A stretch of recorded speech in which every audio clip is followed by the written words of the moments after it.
的人就会不容易找到那个绕高的人这样子，对。就是志工要进去的时候，记得赶快在右下会有一个分组，那你可以自己点这样子。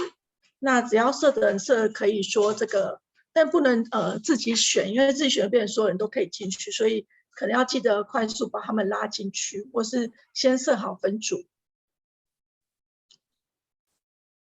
所以那个适应你会很重要。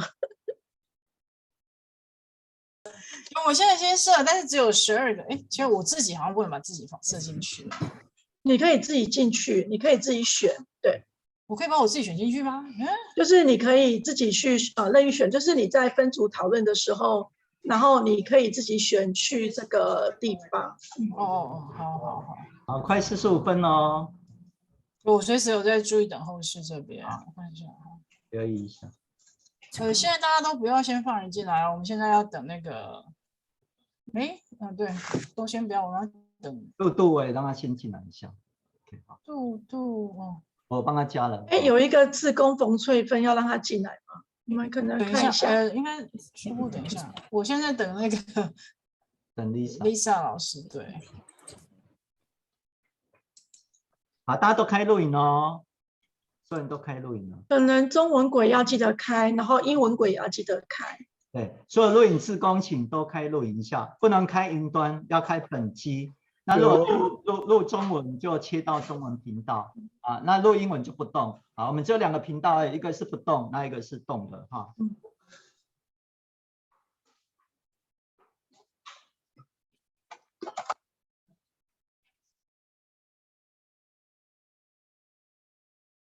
那我们会9点准时开始，不管人到多少哈。好。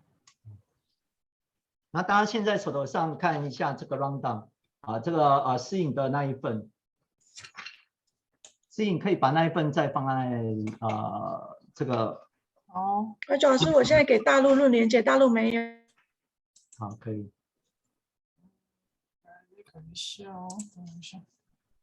可以，心里。Rita。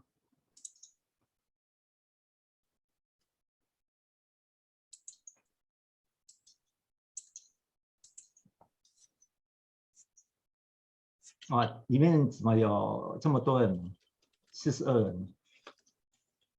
今天应该会塞爆500人。现在我想问一下，我们9点开始之后会等候室继续开着吗？按照 SOP 啊，按照 SOP 是8点55分就全部打开了。OK， 所以那后面晚进来的嘞？晚进来它不会满啊，就自由进入嘛，就自由进入的。满500为止，因为它在9点准，大概只会到250而已，所以不用担心。OK， 好。对，8点55就开了。好，了解。按照那 round down 就好了，这个我们已经规划很久啊。中间我们随机应变，如果大家有问题的话，就请那个适应随机应变。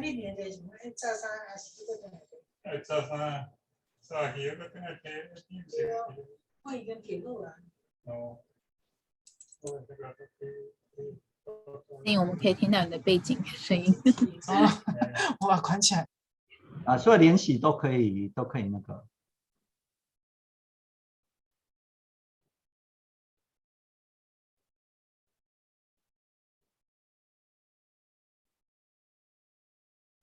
还没看到，现在几分了？46分。大家的志工有人说，刚刚有人底线，有说统一比较好吗？是这个意思吗？立秀说，是中伟说的，伟忠说的。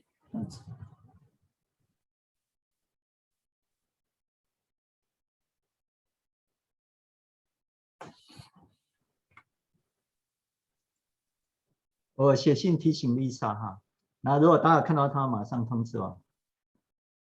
可以让米娅进来吗？因为米娅是负责那个大陆的。可以。MIA 他负责大陆的直播，大陆是一个论账号进来，然后做这个转直播的动作，所以他们一个人背后可能就有几百个人上线。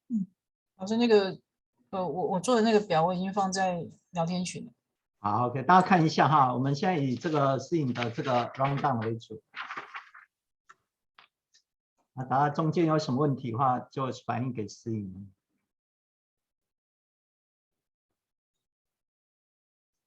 Lisa 还没有上线吗？我提醒她一下。我是还没看到。对。但有一些志工在等候室，是不是要让志工先进来？没有，要等一下，不懂。要等我55分。没有，是志工他写志工像翠芬啊、咖啡啊、春和，不让他们进来吗？不用。好，就可以先不用，因为前面我比较不会客满啊。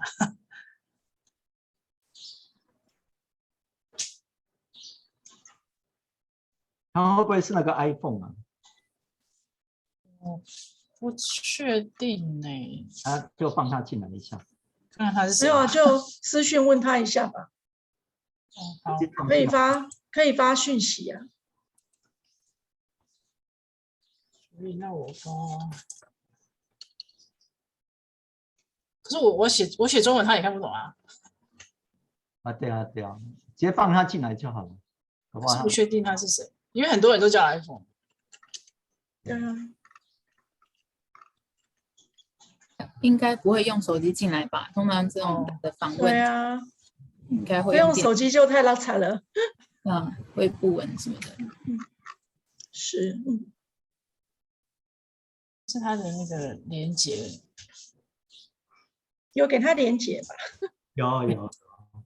好。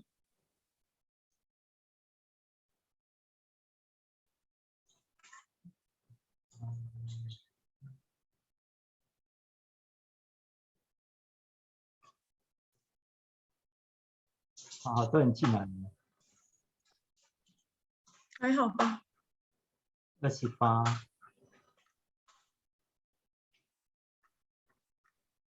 好，那大陆那边 OK 了。Lisa 老师来了。来了，太好了。我把他加入了。等一下。Hello, Lisa. Hello, Lisa. Hello, good morning, good evening. I'm Roger. Hello, hey Roger, great to meet you in person. Hey, did I say your name Irene or Irina or Irene? Great to meet you. Yeah, oh, how exciting to see the book with the cover. Like, oh, this is so great. Yeah, so is it really early for you there? No, it's 9 a.m. Okay, so it's good. 9 a.m. It's a lovely time for me. No problem. No problem. It's good that daylight saving starts before our interview, right? Well, it would have just been 1 hour different. I'm getting sort of used to being up all hours of the day and night, and you probably are too. You probably more than me, since the world runs more on Western time, doesn't it? Well, for different reasons. It's kind of, the hours are late in Taiwan in general. Yeah, it's something I need to get used to because I used to work in the US. So I'm getting used to this for sure. Now I'm kind of going home like midnight and then starting to be up before 7 to get the kid to school. So oh my gosh, that is really tough. Yeah. Made it. Well, what a pleasure to be with you all. I'm so happy. It sounds like there's lots of excitement about this, and that people are really rallying around the content that you're putting out there. And so I just, I think one of the things that I notice about the Agile world that I didn't notice in any previous worlds is how much community matters. For sure. And so I just want to appreciate all your efforts as community shapers and creating ways for people to access this content. Well, we have many people in the community, but if we don't have a superstar to begin with, it's kind of hard to attract people. So it's such a pleasure to have you here. Thank you. I'm really happy to do my part. A lot of people helped me along the way, and I think it's important that I just continue to help other people. It's awesome. Yeah. Well, thank you for coming. You're welcome. Yes. Hi, Lisa. Long time no see. Hi, Roger. Good to see you. I'm learning coaching now. I'm in Academy of Coach, International Coach Academy. And I I will get my ACC for next week. Well, congratulations. I know it's a not a trivial thing to learn professional coaching. So congratulations. I know lots of effort went into it, I'm sure. Yes. So when I translating your masterpiece, wow, it feels a lot of meaning for me. Yeah. Okay. Yeah. Can I have a testing for photograph? Sure. OK， 摄影帮我们拍照一下。好，等一下。1、2、3。Oh, I like this. Live long and prosper. Yes, 3355。French screen. OK， 好，可以放人进来。好。OK. Now, at least 500 person will join today's interview. Wow, it's incredible. I think you broke the record of Mr. Mike Kong. Oh, that's funny. That's funny. Yes, because your enrollment is 700. Oh my goodness. Yes, and his is Well, 600. It'd be amazing. Yeah, I'm thrilled that people are interested in this content. I think, you know, it of course has everything to do with Agile, but it has mostly to do with the fact that we're in really turbulent times, and Agile helps us work with that. So Yeah. the more people who can function in turbulent times, I think the better. Always good to have more tools for sure. Yeah.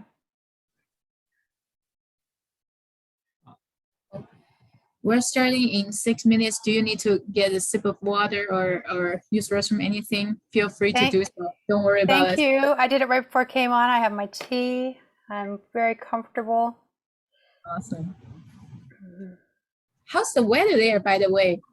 It's springtime here. I was just sitting outside in the midst of all the pollen. You can actually see the yellow pollen on everything.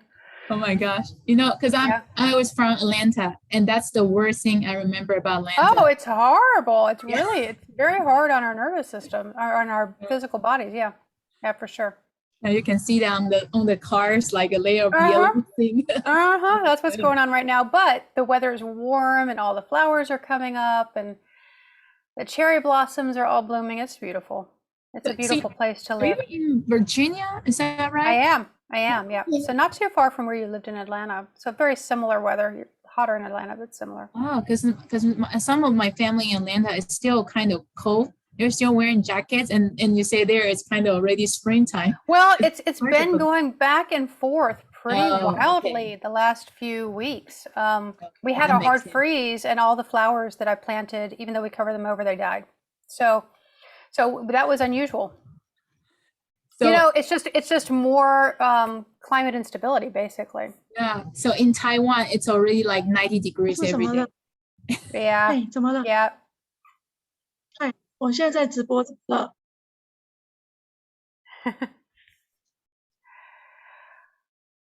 Oh my goodness, it's such a pleasure to be with you all, and I appreciate so much you arranging this. And I think everybody thinks the same too.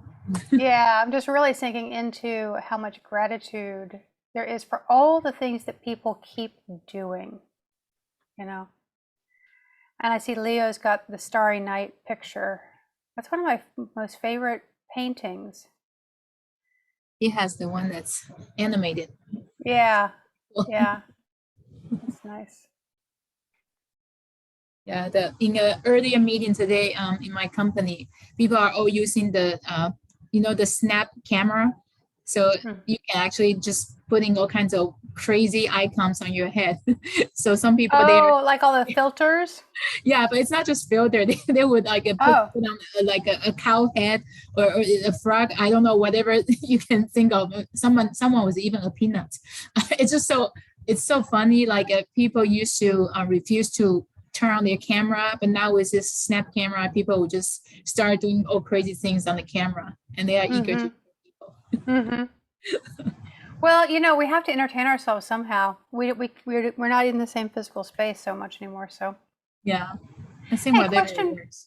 Sorry. Question about this. Yes. Interpretation. Should I change it to English? Are you all going to be doing live interpretation? Okay. We have a Chinese interpretation, so you just at default mode is okay. And we have a while ago. Okay. I love hearing the other languages. Yeah, when we do this. Yes. So we will start 准时怎么说On time. Yes, by time at 9 o'clock. Okay, perfect. Beautiful. 那个 Robbie 老师，我要提醒一下，那个我说几句话。那个欢迎大家参加本次的专访。那个是SN 圣经翻译志工的，麻烦修改您的名字，前面以志工前面为开头哦，不然到时候我们这边没有办法再做后续的处理哦。谢谢。OK，sorry for。Logistics need to take care of. I just love listening to the sounds. Miss Lisa, you look very young. Oh, well, thank you, because I'm older than probably everyone here. It can be true. Hmm.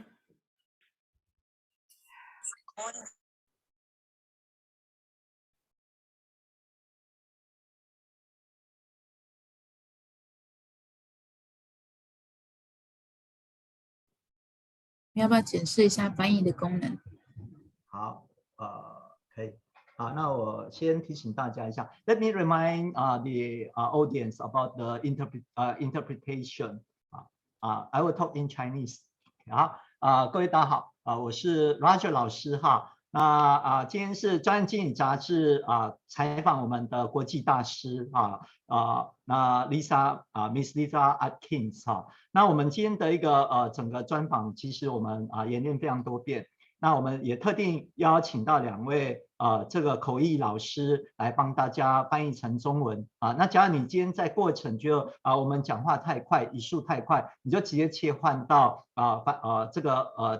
这个中文的口译就好了。那怎么切换呢？就是在口译下面有一颗地球，你把它点一下，选简中简体中文就可以了那在后面进来的人，可能他们不知道，请大家彼此互相提醒，在 Zoom chat 里面提醒他们一下就好了。好，那今天有一场是属于说动态竞争的。如果你是这个听众的话，你应该是跑做会议室可以到群里面去找他们的一个进入的方式。好，那我们这个专访9点会准时开始。好，那已经9点咯。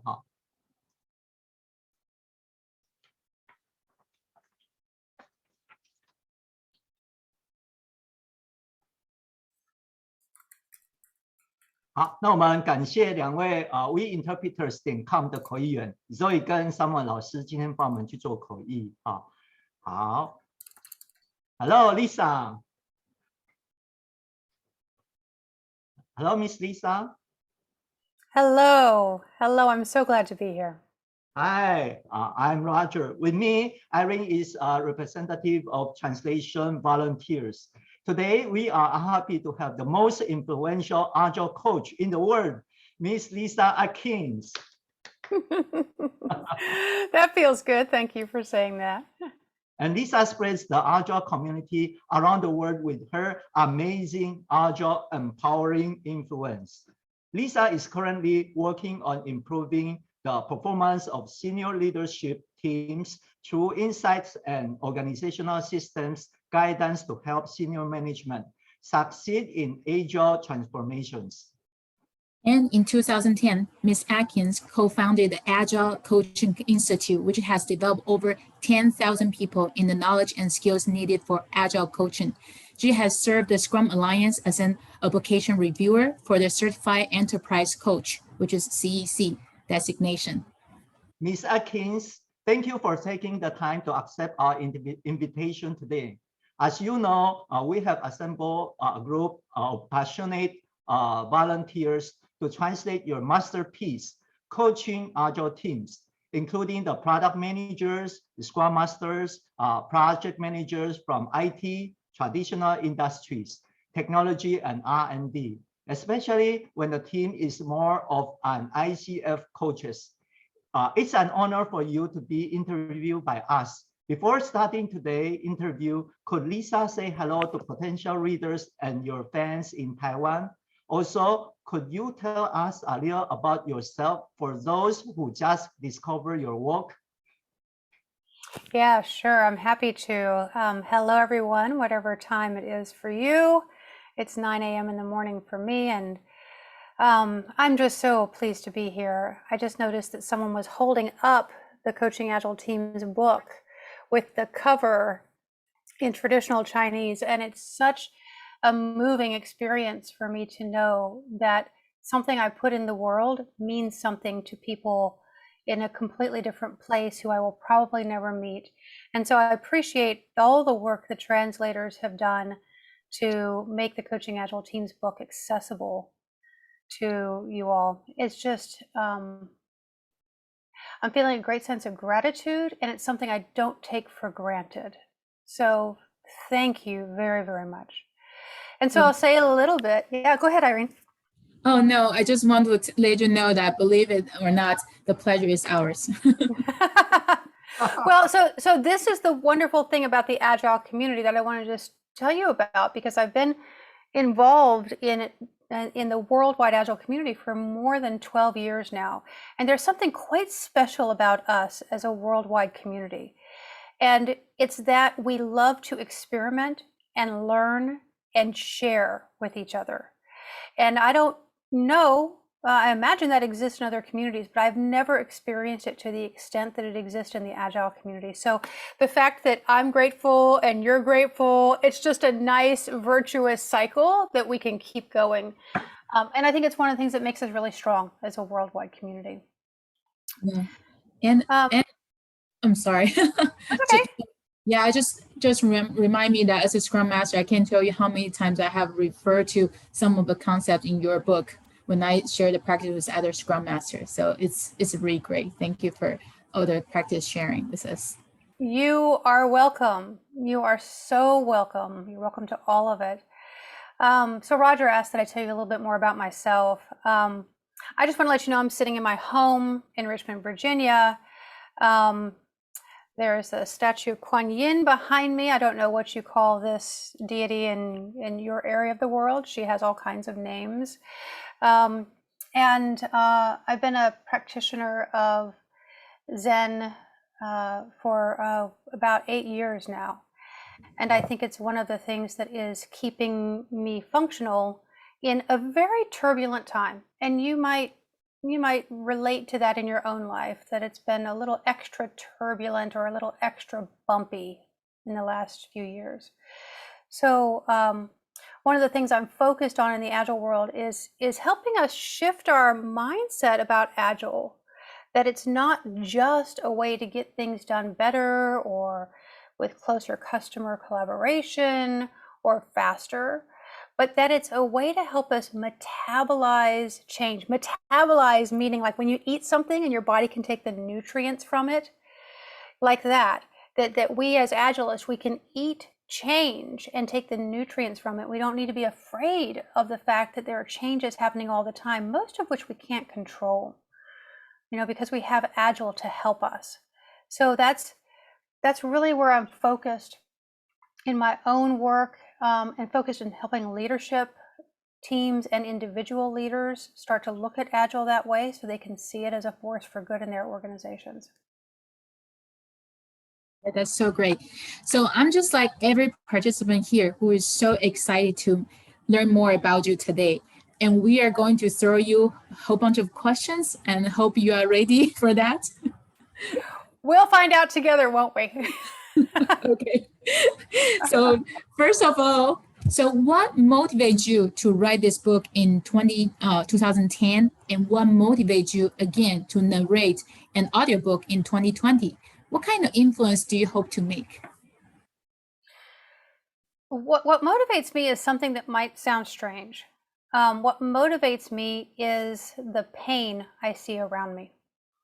And in 2010, and I was writing this book in 2009 when we were in the middle of the financial systems crash that happened worldwide, and I could see how world events were already shaping our whole lives and how we work in business. didn't quite have that in the forefront of my mind though, but it was definitely in the background because of the situation we were in while I was writing the book. And so what motivated me was this thought of, people spend so much time at work. They spend more time at work than they do with their families. And now that we have this blended work-life thing, since we're all working from home, or we've had mostly that experience the last couple of years, we're really seeing how much time we spend, quote unquote, at work, right? And so my thought was, it just needs to be less painful. In 2010, work was really, really painful for people.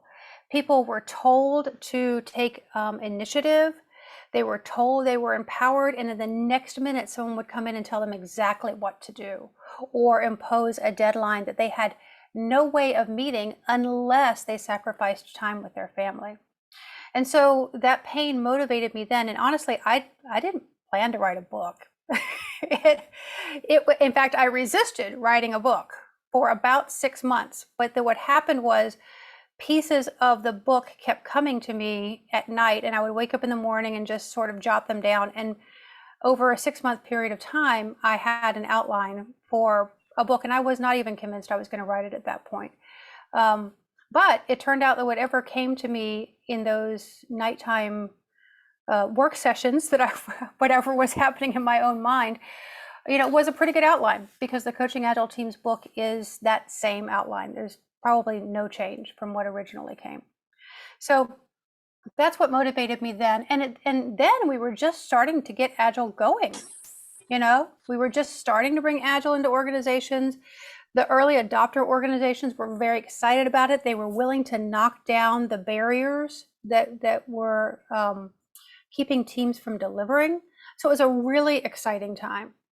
And so since then to 2020, as you said, Irene, I co-founded the Agile Coaching Institute, and we focused on the skills and the inner development of Scrum Masters and Agile coaches.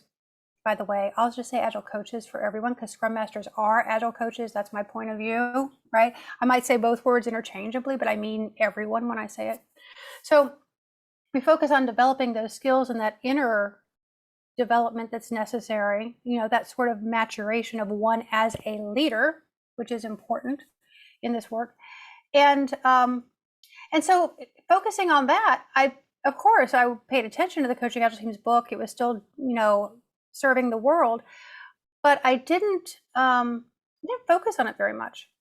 And then what happened in 2019 is that I noticed that the sales of the Coaching Agile Teams book were actually still going up 10 years later.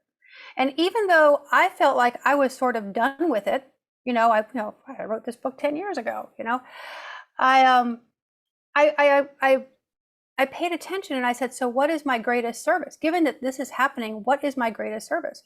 And so whether or not I'm done with the book is not done with the world. Therefore, it's my job to support what's happening in the world. And so that's why I recorded the audiobook in 2020. It's strange to record an audiobook 10 years later, but it matched what was happening in the world. So sounds like you didn't really plan to have that type of influence, but somehow it just created that type of influence on its own. Am I right? Yeah, that's right. I think what I would say is that I had and I still hold a vision for Agile coaches as powerful transformation leaders. I hold that vision, and it's something very personal to me. I can feel it in every part of my body when I say it. And you're right, Irene, like the means to start to create that in the world, all of that just happened. But when something quote unquote just happens, that's when my husband says, honey, this is how you know you're living right. Wow. I felt your vision, and your vision is very great. So it becomes the masterpiece from 2010. I think it is still a masterpiece of Scrum Master coaching till now. So my question is, the book Coaching Agile Team has become a must-have for every Agile coach. What does this book mean to you?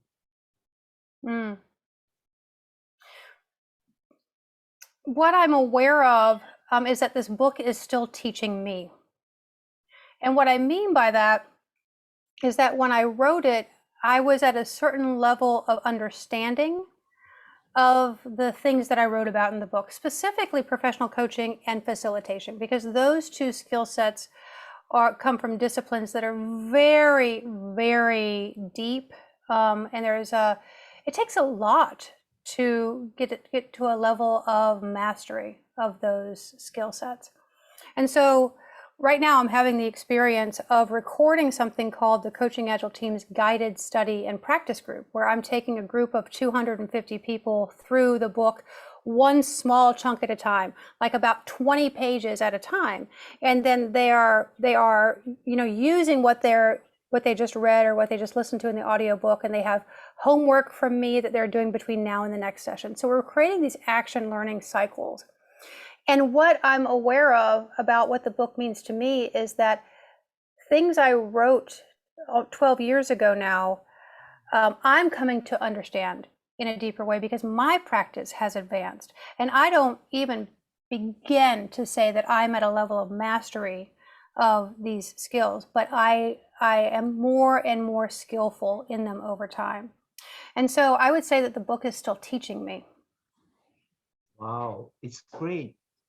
And I'm curious about the structure of this book because this book is very well written. How did you design the structure of this book? Well, the subtitle of this book, it says it's a companion. And a companion is someone who is there for you all the time. My dog is one of my best companions. When I'm working, he's right at my feet, And so I wanted to have the feeling of that this book could be your companion. So I didn't want to make it, I wanted to make it really accessible for what you needed in the moment. So that's why every chapter is completely self-contained. You don't need to read the whole book from beginning to end. You can just flip through the index or the table of contents and go, oh, product owners, that's what I need to understand. Like, how do I coach my product owner? Okay, now let me go read those 10 pages about product owners. So that was important to me, is that the book serve people over a long period of time, just like a really good companion does. Exactly. I was just I had this one-on-one coming up with my team, and I was just flipped through the chapter and then found a one-on-one coaching session right away and tried to read that part. So I understand what you're saying. So similar question to this is, you have two parts, two major parts. You divide the book into two major parts, and the second part of the book says helping the team get more for themselves. You gave the coach different hats, such as coach, mentor, facilitator, teacher, problem solver, conflict navigator, and collaboration conductor. So 10 years later, do you still think the Agile coaches wear these hats, or do you find any additional hats they wear in coaching Agile teams? I think whatever additional hats we have thought about in the last 10 years could be categorized into those simpler categories. And of course, the state of the art of Agile coaching has advanced in these last 10 years. And one of the things that happened early on in Agile Coaching Institute was that my partner, Michael Spade, who is a model maker, I'm not a model maker. It's clear I'm not from the book, because I did not make a model in that book. I have like, hey, here are a bunch of categories, here are a bunch of hats. But Michael was able to codify that into what's called the Agile Coaching Competency Framework. And we were very intentional to make that a Creative Commons work, because we wanted people to take that and, based on what they were learning, adapt it, advance it, make it better. I mean, that's the whole thing we want to do, is learn from empirical evidence what works instead of from theory. And so people have done that over time. And I would point everyone to the latest work that I've become aware of that I think is the most complete here. It's called the Agile Coaching Growth Wheel. And several people, about 15 or 20 people over the last 3 years have taken the Agile Coaching competency and created something much more complete. And they have also created very clear maturity guidelines for how you know if you're a beginner at something, how you know if you're more advanced, how you know if you could be a teacher of it. And so I'm really, I'm heartened by their work, and I'm really grateful that people continue to learn and take it forward. And before we move on with more questions, we also want to give you some time because it sounds like you have some questions about our book as well. Yeah, you know what? I read on the Scrum Alliance website how you all have translated some other books and that you were using that same way to translate Coaching Agile Teams.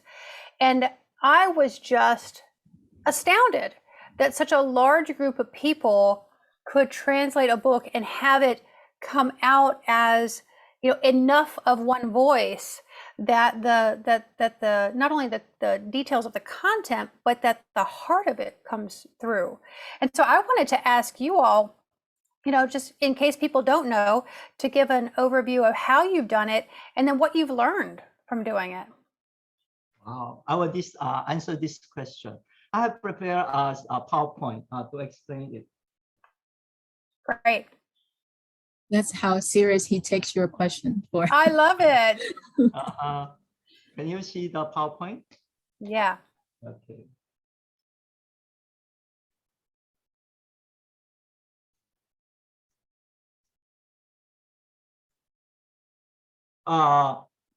I'm the PO, product owner of this book, and we use the Agile Scrum framework to guide the team to complete the localization project of translating this book. And this is unique that the team members work together remotely on a pro bono basis. That means we are all volunteers. No one get any money. So before the project started, the most important is the vision. You can see the vision is we want to create the highest quality book translated in Taiwan Agile community.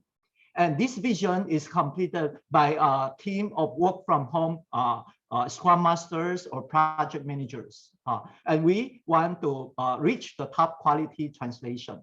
And the result, despite the book that is translated by 50 volunteers, the output was in a consistent style and it reads as if it came from one person. Why is that? Because we stay true to the 3 pillars of the Scrum: the transparency, inspection, and adaptation. Transparency, work from home. We use Miro software to enable team members to stay aligned with it. I could show my disassembled product backlog easily, and everyone could edit the sprint backlog online, which allow everyone to see progress and bottleneck at a glance.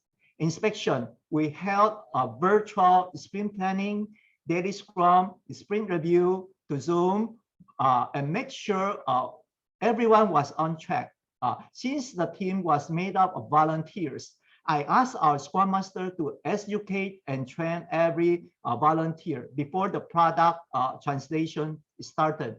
I also shared the common vision to them to reinforce their belief and motivation. We drew up a working agreement together.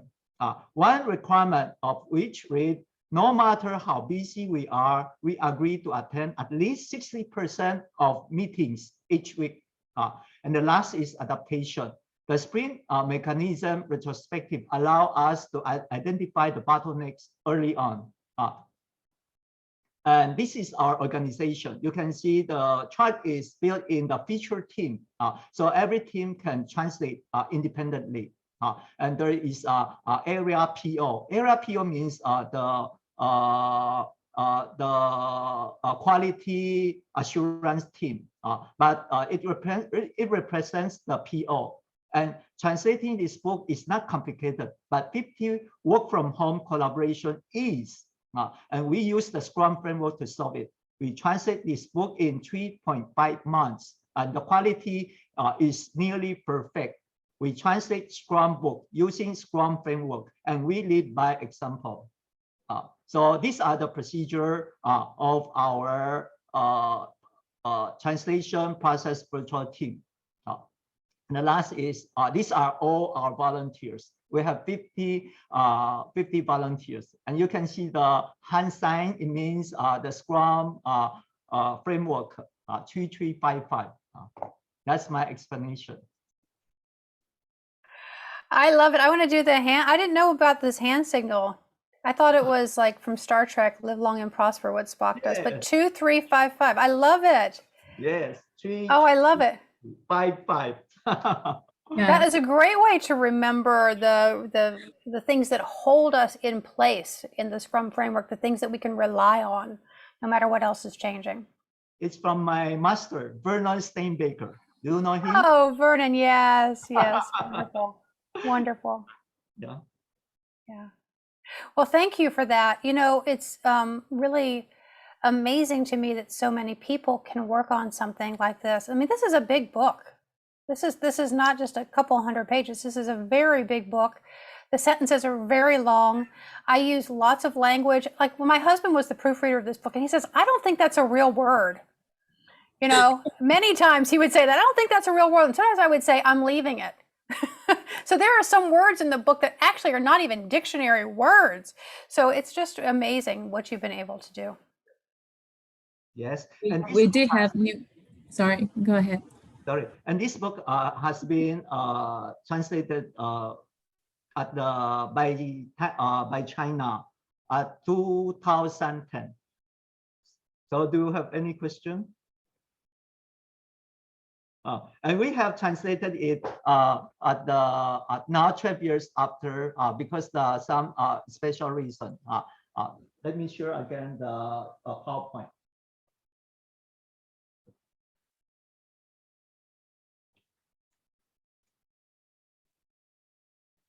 Here's the story of this book because I have recognized the Lyssa in the remote video. I translate a lot of video for Lyssa, maybe at least 10 above. And I like this book very much. So I go to learn the coaching after I got my PhD. And this book has been translated in China at 2012. So when I asked Lyssa, do you want to translate into Chinese? You are amazing. You said your book has been translated.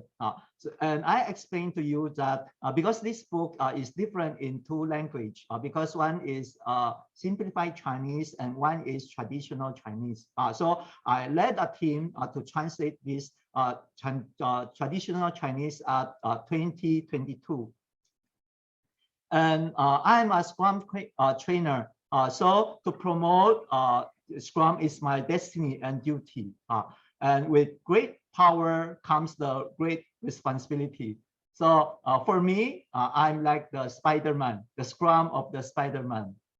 And with the promotion of the I have been promoting Agile in Taiwan for more than 6 years. In March this year, Scrum Alliance approved our application for the 2022 hosting RSG in Taiwan, Regional Scrum Gathering. The host organization is Taiwan Agile Tribe, TAT, which is the one that sponsored this interview today. And I am the product owner of the ISG Taipei. This event will held on November 4 to 6. We estimate that there are more than 500 people will attend this, and gathering it will be the Taiwan biggest Scrum event. We look forward to have the greatest female Agile coach in the world, just like you, Lyssa, as our keynote speaker. That's my sharing. Well, you know, we started this time together with me talking about how powerful the Agile community is because we stay connected with each other. We love to learn from empiricism and share our learnings with each other. And that these communities all over the world are really what keeps our practice of Agile fresh and what supports us as we go into organizations that resist us. Because let's you know, talk about it very frankly. We're not just bringing in a new mechanical way to do work. We're bringing in a whole new way of thinking about work. And so that's a big shift for everyone. So I just want to acknowledge, you are doing like the fact that you have the regional Scrum gathering, the fact that you gather all these people to translate these books. You and others in your community are doing the really important work of community organizing and supporting people as they help organizations and individual people use Agile well. 听他演讲。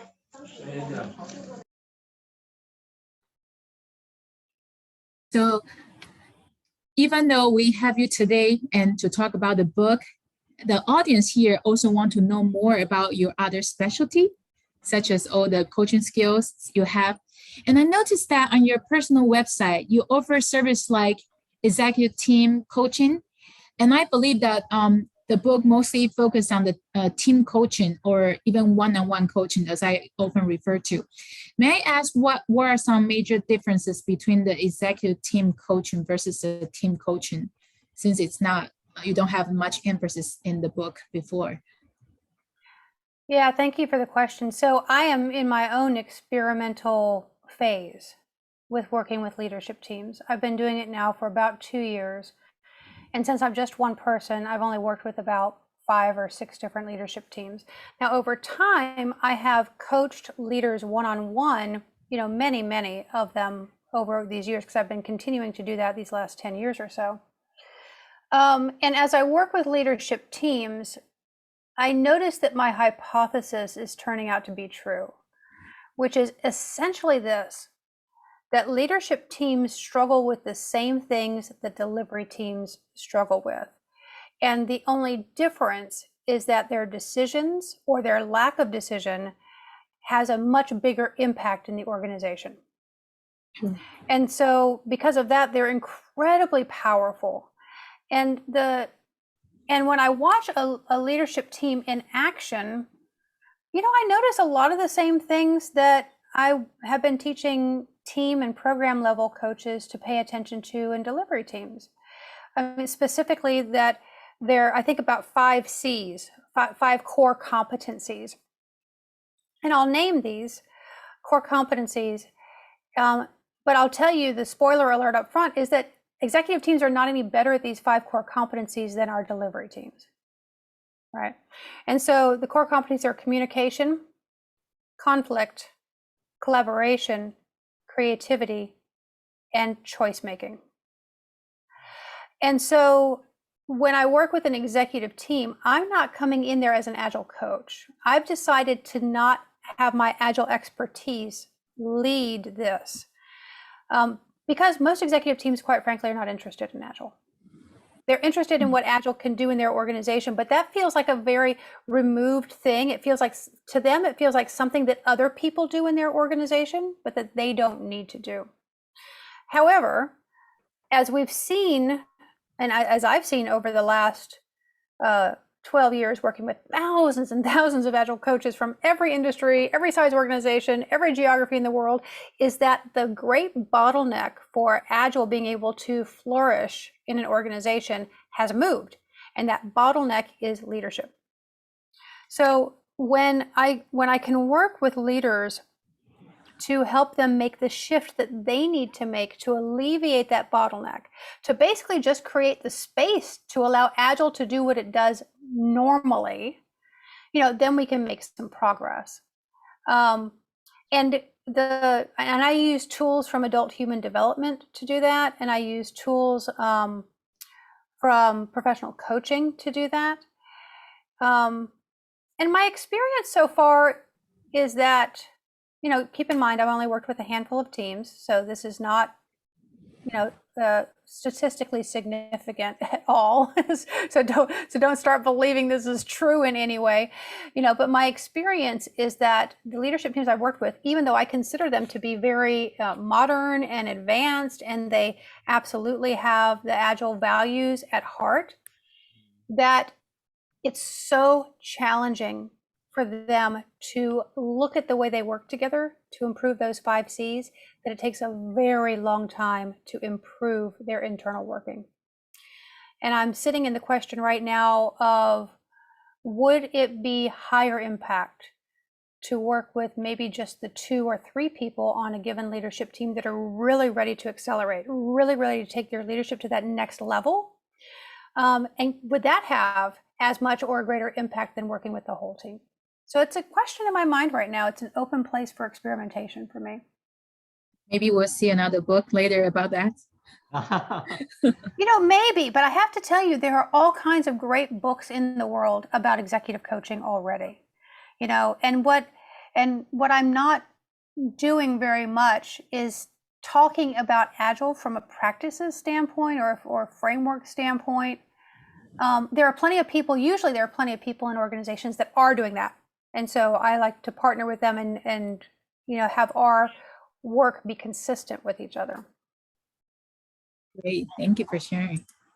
So impressive for higher executive 5 C's. Let me have a reminder for the volunteer.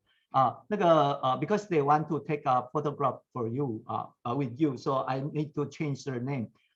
各位大家志工好哈。那如果待会你们要跟Lisa 合照的话，请记得把你的名字改名为志工开头，这样我们这个工作人员才可以把你们拉进去啊，记得改哦哈。那我们10点的时候会准时跟Miss Lisa 合照。I'm back now. Okay. Hi Lisa. I have a similar questions on life coaching, especially I'm learning the life coaching now. And I'm curious about your book because your book has a lot of life coaching. And the ICF life coaching is most operative coaching certification in the world. I observed that you have PCC and your book is 70% about applying life coaching to agile development. Why do you apply such coaching skills? Well, I've learned that I needed to acquire those coaching skills because as a plan-driven project manager, which is what I was prior to coming into Agile and learning about Agile, I honestly did not have the skills for dealing with it when people are resistant to the ideas that I'm bringing in. I didn't have the skills for dealing with it when people are afraid, when they're afraid to change. I definitely didn't have the skills for working with helping people work with conflict, for example, without myself getting all involved and messing up the whole thing. So I just noticed these places where the working with the human relationship system was a missing piece in my own practice. And so there are lots of things we do as Scrum Masters and Agile coaches. We do telling, explaining, showing, guiding, teaching. All of that is totally valid. And then there comes a moment when someone is so completely in their own way that they are themselves a blocker for what's going on in the team and also for themselves. And so resistance, clash of personalities, conflict, not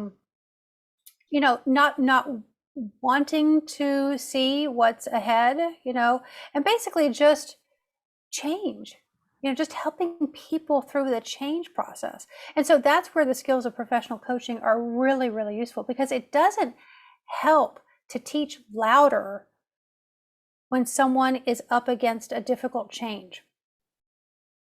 We need a different skill set. So that's why that was so important to me in my own practice. And then I just wrote about it for other people. Great. But I'm curious because most of the Scrum Master does not know how to coach. The CSM does not require the coaching skill. Right. And the highest CTC, there is only, it is coach skill is equal to the ACC. So most of the Scrum Master does know how to coach. So what's the difference with the one that know the coach and the one that don't know the coach? Well, I hold the belief that Scrum Masters do not have to become professional coaches to be a lot more effective with their teams. I hold the belief that some few basic and fundamental coaching skills will help a lot Because basically what we're doing in this modern era is that we are learning how to not fall in love with our own opinions and thoughts so much. Because in most cases, there is not one right way to do something. There is not one clear answer, right? And so if we can help ourselves get separated from our own wishes, desires, thoughts, concerns, and instead have the self-management to ask the question, what do people over here need? How can I help them through the change? Then I think that will help a lot. I mean, so I'm not trying to say that everyone needs to go through. I mean, these professional coaching schools are expensive, right? I mean, really expensive. And to achieve a level of certification like the professional coach certification is a lot of work. It's 500 hours of documenting that you coached people using just professional coaching skills. So very few Scrum Masters or Agile coaches will use just professional coaching skills. I often say that it's a spice. It's a spice that we put on our food. It's not the main course. It's not even a side dish. It's a spice. And if we can just spice what we're doing a little bit with this idea of serving others, this idea of listening, being willing to enter their reality by asking them questions that help them create some insight, then what we can do is not only transfer Agile as a thing to do, but transfer Agile as a way of thinking about what to do. So I hope that's a helpful thing. But I also don't want to discourage people from getting professional coach certifications, because we need more people with the depth to hold the really, really dicey places, the places where people are really stuck, the places where people are really resistant. So we need practitioners at that depth too. It's great. I think you let people know that coaching is definitely very helpful, but it's not the only way to do it. So that makes lots of Scrum Master like me who cannot afford the coaching and have some hope. Yeah. And I will have one more question before we open the floor to the audience. They also have some questions they are eager to ask you about. And this one is kind of related to my personal belief. I love promoting diversity in a workplace. So I was kind of wondering, interesting to know, like, were you aware of any different coaching styles between female and male coaches? And how can female coaches be empowered during the coaching career? That's a really good question. And I'm just sort of going back through, my experience and asking myself the question, have I noticed a difference between female and male coaches? Well, I noticed this. I noticed that the world needs more feminine essence energies in it. And when I say the world, I mean the world in our organizations.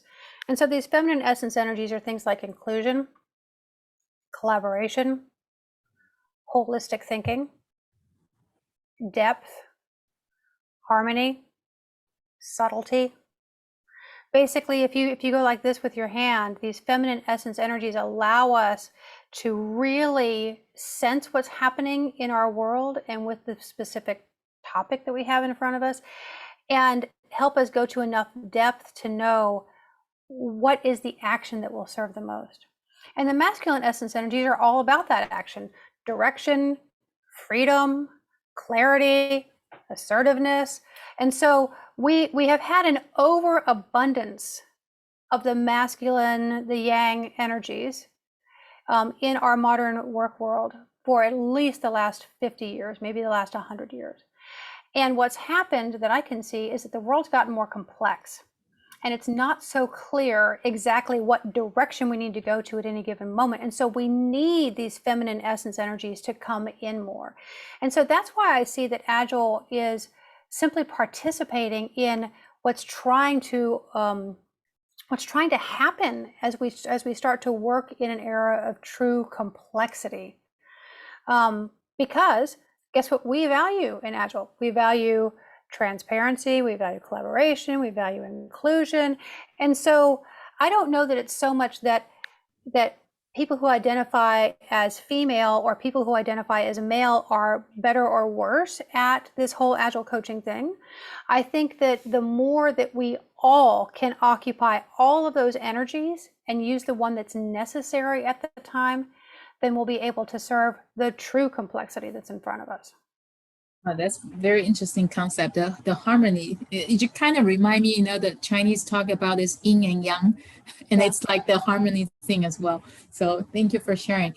Okay, so now we're open questions.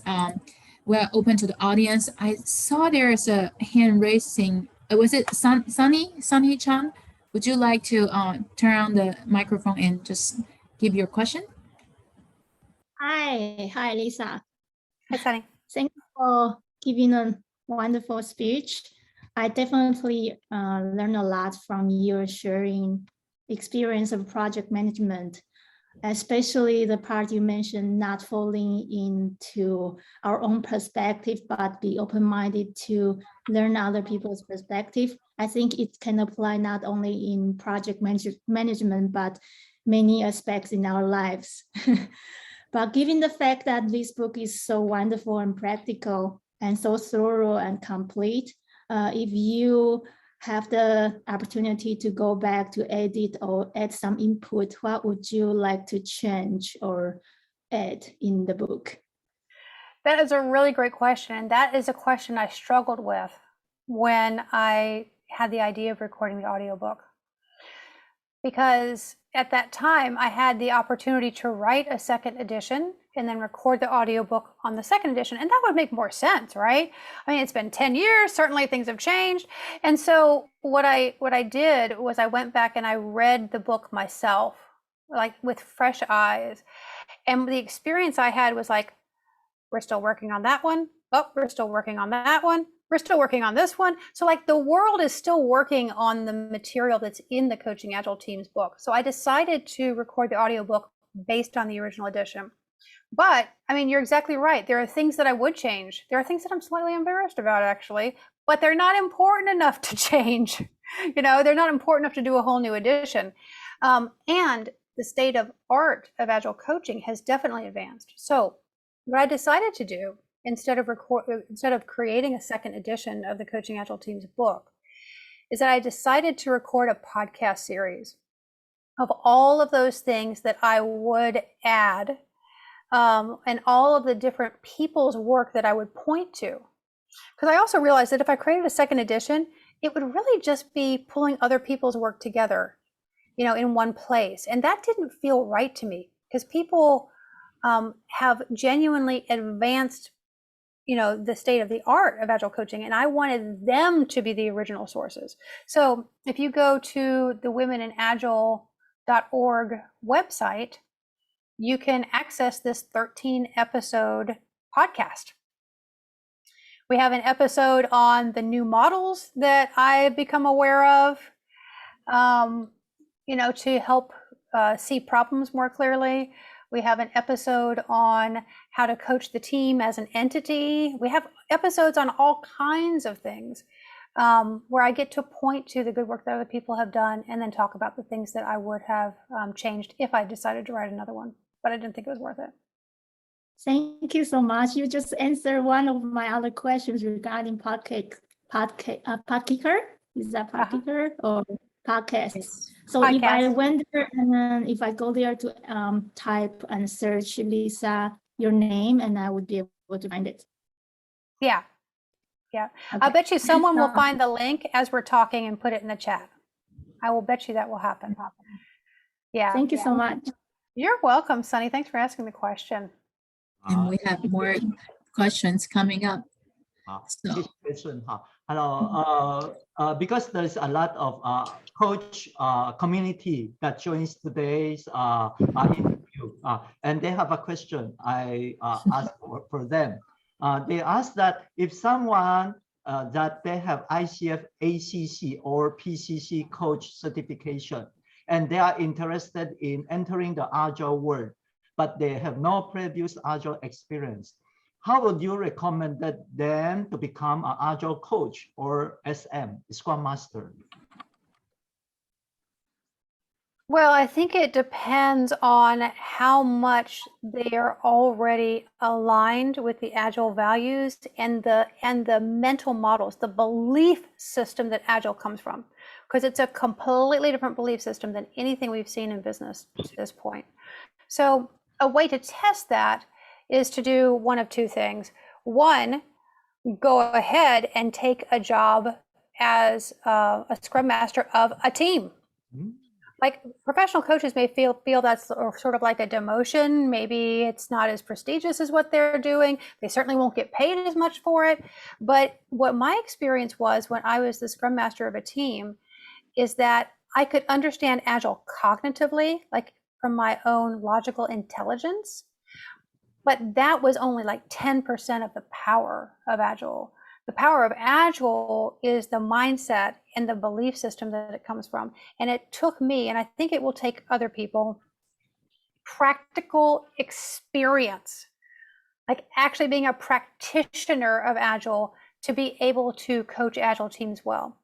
And so that's one possibility. The other possibility is to use something called the personal agility system.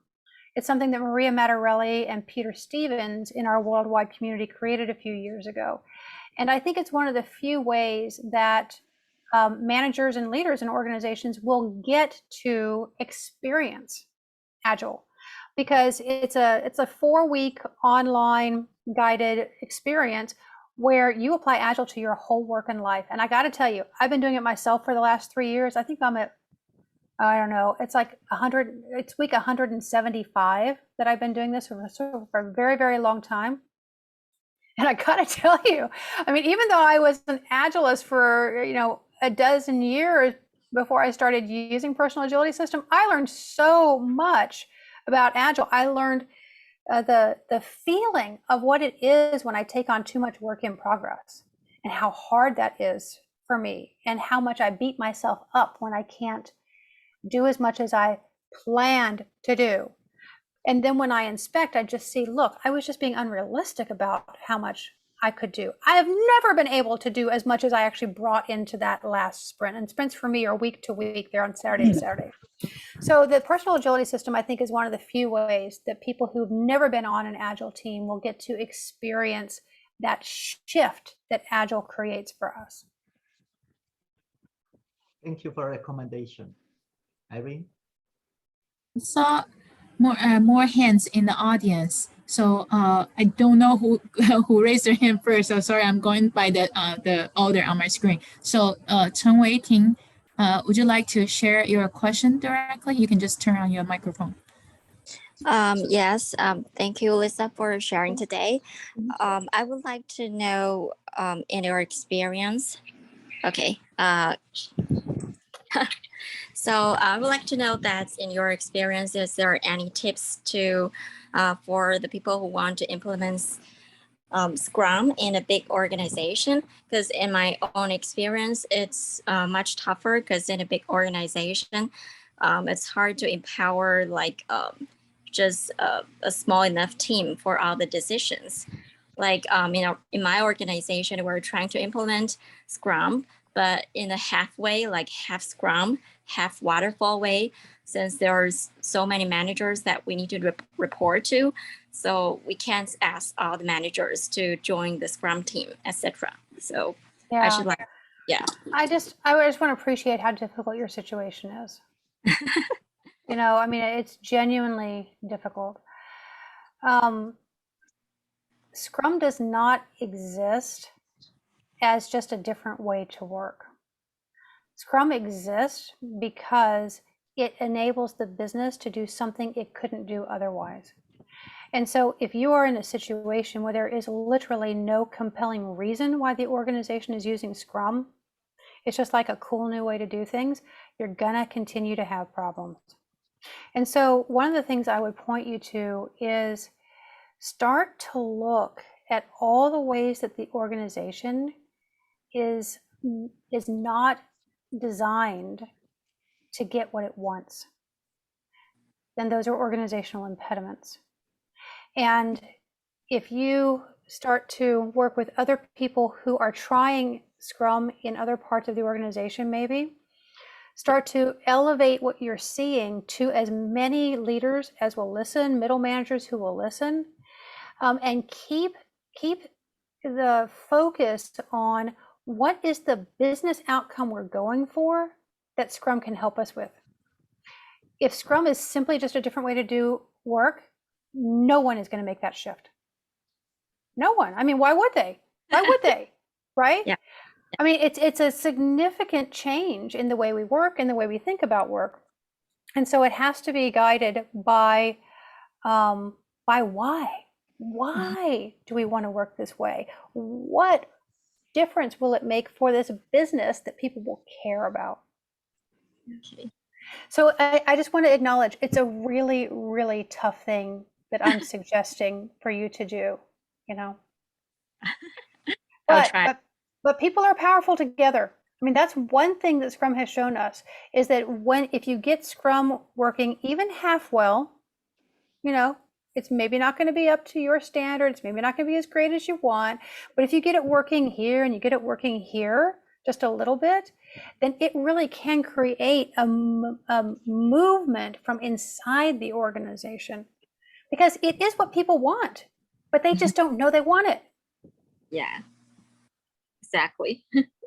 Yeah. So I'm just, I wish you much perseverance, and know that I'm supporting you from over here. Okay, thank you. You're welcome. And another question from the floor is the金珠教练. Would you like to share your question directly? 下我帮金珠姐加点。好。谢谢 Lisa 啊，分享很多经验给我们。我简单叙述一下我的问题。第一个呢，我是一个 ICF 的 PCC 教练啊，已经在教练这个领域大概做了20年。那今年呢，才开始进入敏捷的领域啊。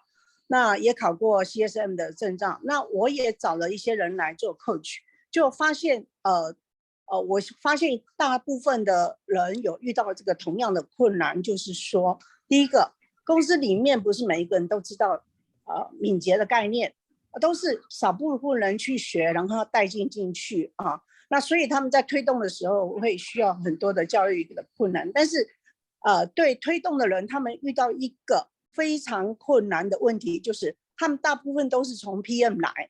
那 PM 在他们工作已经好几年了，所以他们养成一种就是遇到问题马上找 solution， 然后丢给团队，然后去解决，那是最快的。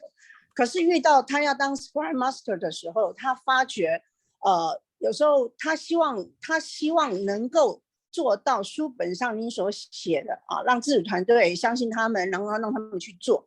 可是对于时效或者对这个绩效的部分来临的时候，当上面的人要去考核他的绩效的时候，很多人会遇到说，我不晓得到底要怎么找到那个平衡点，是可以让我可以维持平衡。我相信书本上所讲，我也希望去做，但是我也尽量不要去用以往的经验啊。那这个部分，请问一下 Lisa， 你怎么去给建议呢？谢谢。So Miss Jinzhou, she is a very senior coach in Taiwan, and she's also a member of ICM. And she actually recently just received her CSM. And the question now is, now she's trying to promote all this agile coaching in the company, and then realize, and it's actually normal in Taiwan, that many of the corporation, they would just send a few people to receive the agile training.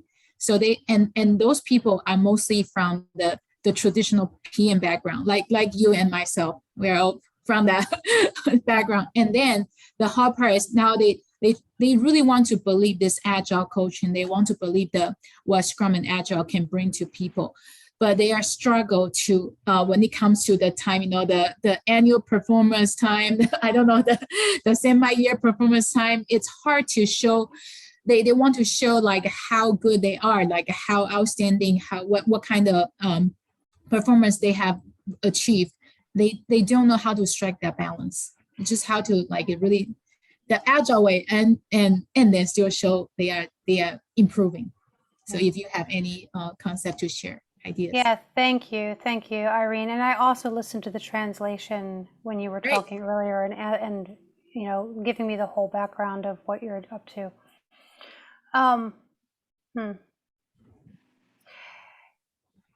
You know, this is really the question of our time, is whether or not we're going to stop lying to each other. By lying, I mean covering things over, making them look better than they are, saying we can do things when we know we can't. One of the biggest things about Agile is because of the way that the sprint structure works, we're working in short time boxes and creating a lot of transparency about what gets in our way, but also a lot of transparency about where we are magnificent and where we can do things no one ever thought we could do. And so as a PCC and as someone who's been practicing coaching for so long, maybe one of the places to look is where can you support people in fully moving into the Scrum values, specifically the values of openness and courage. Because there's a lot of things they need to say to people in organizations that they're probably very afraid to say. And if an organization can work with its people hiding the truth, then it's probably going to continue working that way. But I don't think organizations can work that way for much longer. I think we're in an era where the situations we're in are genuinely complex, where there's not a straightforward right answer for most things, and that it really does take us coming together and looking at things very plainly and being willing to look at things that aren't that comfortable. But then when we can really look at what's going on, we can then decide a better way forward together. And so for those of you, and thank you for asking this question, for those of you, like this person who have this background, please do support people in transparency, in inspection, and adaptation. Sure. Please do support them in those 3 pillars. And it's going to mean that you have to help them become brave. Yeah, true. Okay. Thank you very much for this 谢谢。 interview. And we will have the nice termination. We will have a group photo with Miss Lisa Atkins. And please open your webcam and we have a group photograph. Miss Lisa, you can see at the right corner and you can see everybody. Click it to the so many icons so you can see everybody. Okay. 好，我们来大合照哈。来，请大家开镜头。 It's so amazing to see you all. Wow, there are 402 persons online.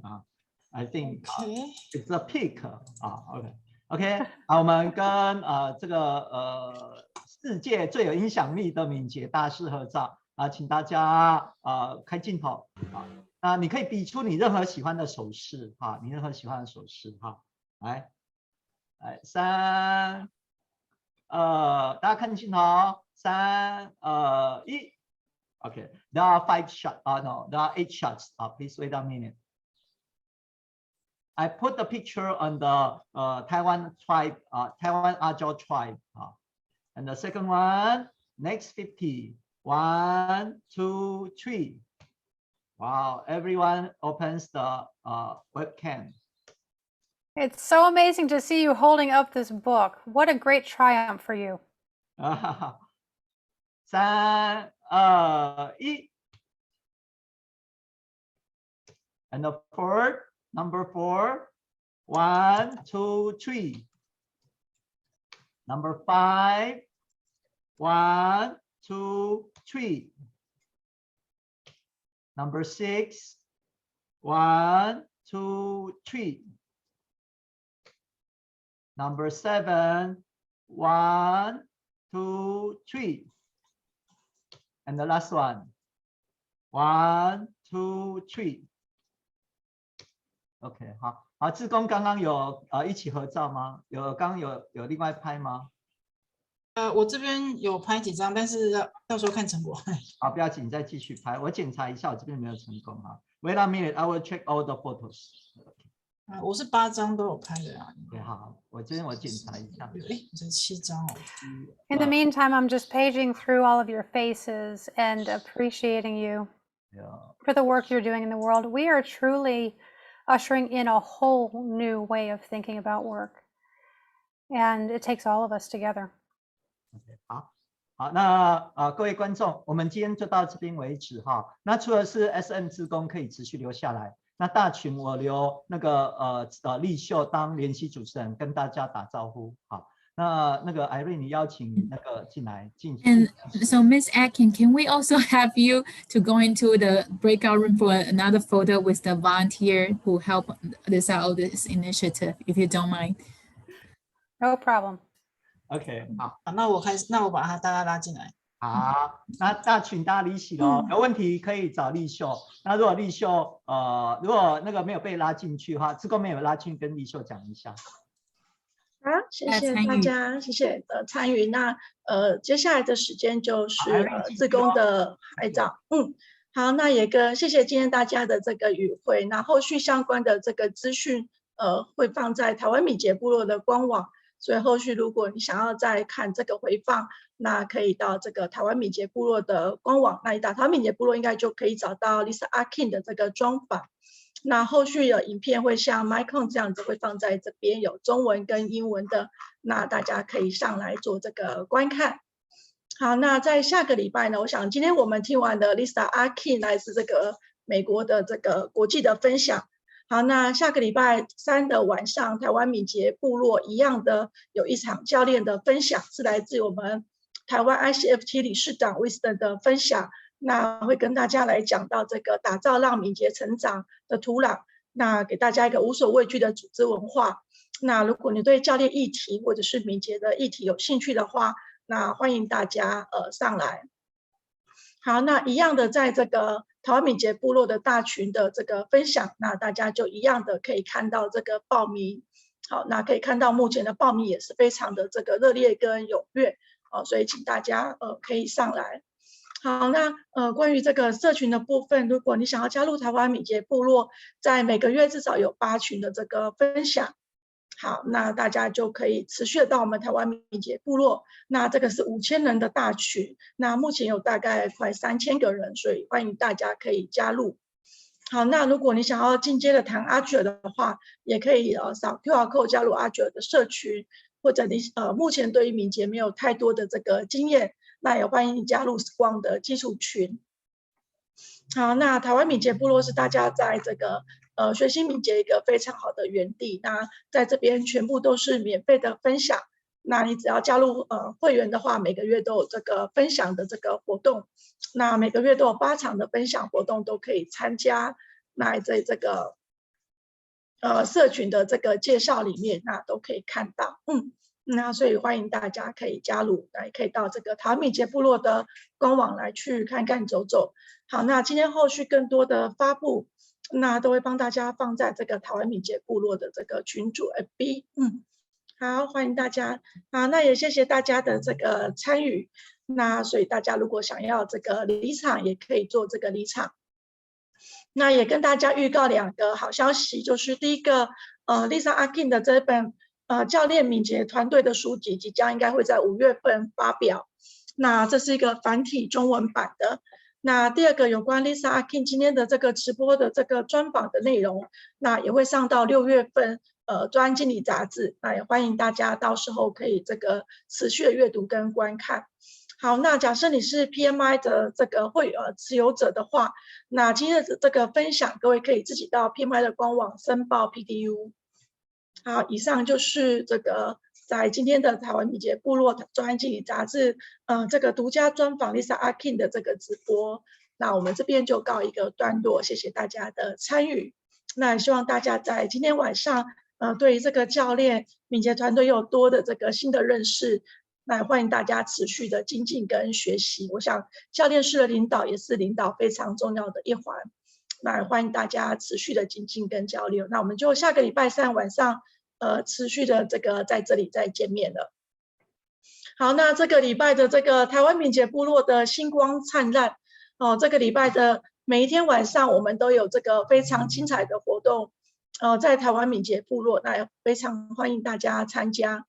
好，那我来给大家看一下这个，这个礼拜满的，每天晚上都有这个闽节的活动，那也欢迎大家持续的这个上来。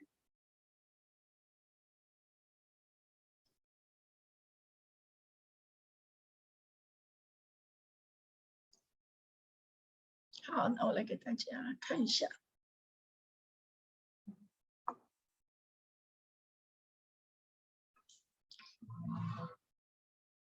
好，那这个月的活动有多精彩呢？给大家看一下我们的这个活动。好，那大家可以看一下我的图。